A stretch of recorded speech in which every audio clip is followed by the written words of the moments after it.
आकाशवाणी मध्य प्रदेश से प्रस्तुत हैं प्रादेशिक समाचार।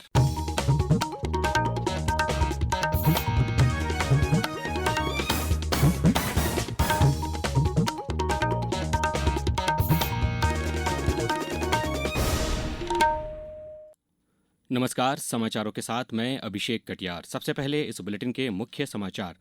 मुख्यमंत्री डॉक्टर मोहन यादव ने कहा, प्रदेश के थानों में अच्छा काम करने वाले पुलिस अधिकारी और कर्मचारी पुरस्कृत किए जाएं। त्रिवेणी संगम महाकुंभ में अब तक 40 करोड़ से अधिक श्रद्धालु लगा चुके आस्था की डुबकी। दिल्ली विधानसभा चुनाव की मतगणना कल, सभी तैयारियां पूरी।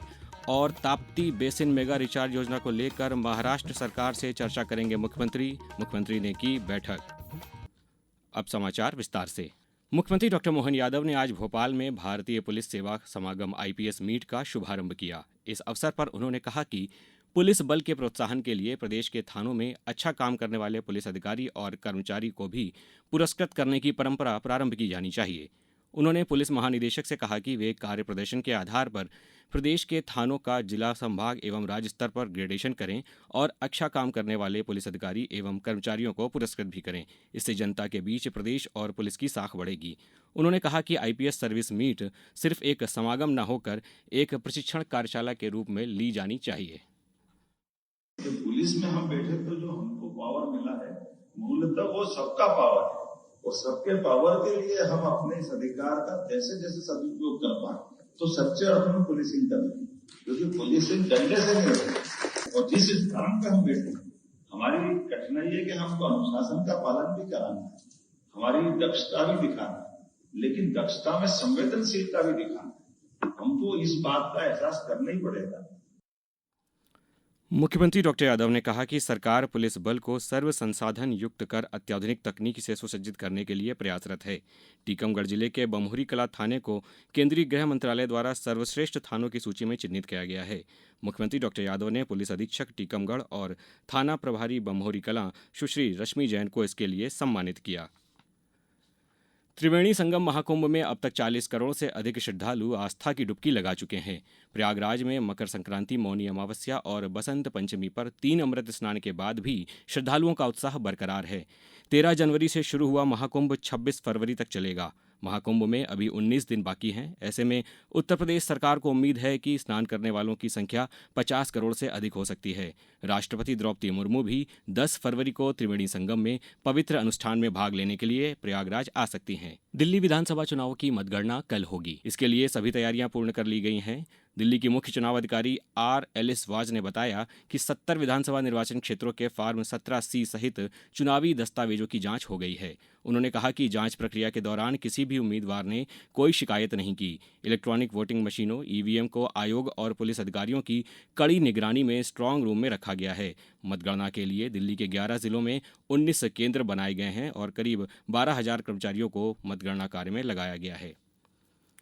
सरकार ने आज कहा कि देश में मातृ मृत्यु दर में 83% की गिरावट आई है, जबकि पिछले 30 वर्षों के दौरान वैश्विक स्तर पर इसमें 42% की कमी आई है। स्वास्थ्य एवं परिवार कल्याण मंत्री जगत प्रकाश नड्डा ने लोकसभा में एक प्रश्न के लिखित उत्तर में ये जानकारी दी। उन्होंने कहा कि इसी अवधि के दौरान शिशु मृत्यु दर में भी 69% की गिरावट आई, जबकि वैश्विक स्तर पर इसमें 55% की गिरावट आई है। अब समाचारों में वक्त है एक ब्रेक का। ये समाचार आप आकाशवाणी मध्य प्रदेश से सुन रहे हैं। ये समाचार बुलेटिन YouTube पर Madhya Pradesh news All India Radio channel पर और फेसबुक साथ ही एक्स प्लेटफॉर्म पर AIR न्यूज भोपाल पेज पर सुने जा सकते हैं। इसके अलावा आप हमारी वेबसाइट newsonair.gov.in पर अथवा न्यूज ऑन AIR ऐप पर भी समाचार सुन सकते हैं। मुख्यमंत्री डॉक्टर मोहन यादव ने कहा है कि ताप्ती बेसिन मेगा रिचार्ज योजना विश्व की सबसे बड़ी ग्राउंड रिचार्ज परियोजना है। इस अंतर्राज्यीय संयुक्त परियोजना का अवरोध अब दूर हो गया है और हम शीघ्र ही महाराष्ट्र सरकार के साथ चर्चा कर करार करने की ओर बढ़ रहे हैं। मुख्यमंत्री ने आज ताप्ती बेसिन मेगा रिचार्ज एवं कन्हान उपकछार परियोजनाओं के क्रियान्वयन के संबंध में बैठक की। उन्होंने कहा कि ताप्ती मेगा रिचार्ज योजना के जरिए हम महाराष्ट्र सरकार के साथ मिलकर ताप्ती नदी की 3 धाराएं बनाकर राष्ट्रहित में नदी जल की बूंद बूंद का उपयोग सुनिश्चित कर कृषि भूमि का कोना कोना सिंचित करेंगे। प्रधानमंत्री नरेंद्र मोदी आगामी 10 फरवरी को देश भर के छात्रों से परीक्षा पे चर्चा कार्यक्रम के जरिए संवाद करेंगे। इस कार्यक्रम को लेकर रायसेन में तैयारियां जारी हैं।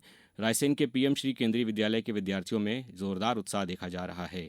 रायसेन की एक छात्रा महक मिश्रा ने कहा कि परीक्षा पे चर्चा जो कि 10 तारीख को होने वाला है इस महीने की, उसके लिए मैं बहुत ज़्यादा उत्सुक हूँ, क्योंकि इससे यह बहुत अच्छी बात है कि प्रधानमंत्री नरेंद्र मोदी जी खुद बच्चों के, विद्यार्थियों के जिनके जो आगामी परीक्षा के लिए तनावपूर्ण है, उनके तनाव मुक्त करने के सॉल्यूशंस लेकर आ रहे हैं। यह एक प्रेरणादायक कार्य है जो प्रधानमंत्री जी सभी बच्चों के लिए हर साल करते हैं। यह बच्चों को तनाव मुक्त कराने में सबसे ज्यादा मदद कराता है। साथ ही नरेंद्र मोदी जी हमें अंकों की चिंता ना करते हुए ज्ञान की एवं समझ की चिंता करना बताते हैं।